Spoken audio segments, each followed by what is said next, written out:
Good morning. Today is Thursday, July the 2nd. This is Wise Words from Waldo. I've always loved history.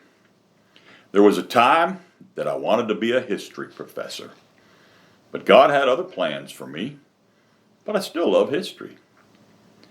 If I mention the word Gettysburg, you probably think of Abraham Lincoln and the Gettysburg Address. Did you know that Lincoln was not the keynote speaker that day? Edward Everett gave the dedication speech, and Lincoln was just supposed to say a few appropriate words. Everett spoke eloquently for almost 2 hours. He took his seat to thunderous applause. Lincoln then rose and gave his speech. No more than 2 minutes. And his talk had been so prayer-like that it seemed inappropriate to applaud when he finished. He just sat back down. John Young, the newspaper reporter from the Philadelphia Press, whispered to him, "Is that all?" And the president answered, "Yes, that's all." Isn't it something? You don't remember the dedication speech or even the keynote speaker. Charles Swindoll recalls the story, uses it as an illustration, and then adds, "Don't ever underestimate 2 minutes with God."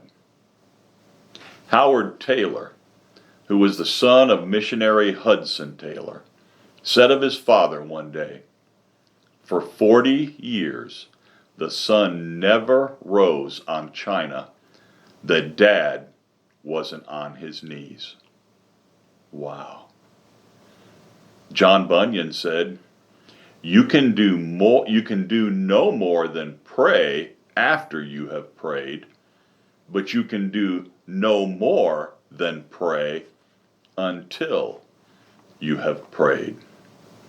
There are several stories in the Bible about people praying.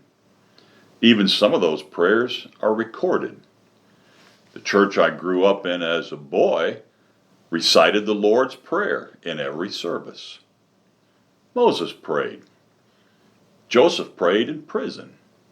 Abraham prayed. Several of David's prayers are recorded in the book of Psalms. But the person in the Bible that has the greatest impact on me about prayer? Daniel. Check out his story. But here's the point of the devotion.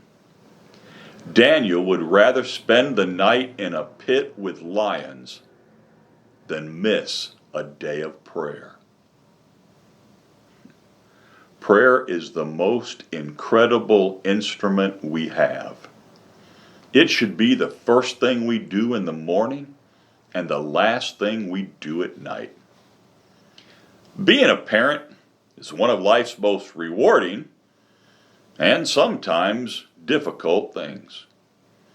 Several times our children have made decisions, even as adults, that didn't go well. I've often thought, if only they had asked me. You know, that should be my way of thinking. Mine should be, I need to talk to the Father about this. Now you, stop and think about that.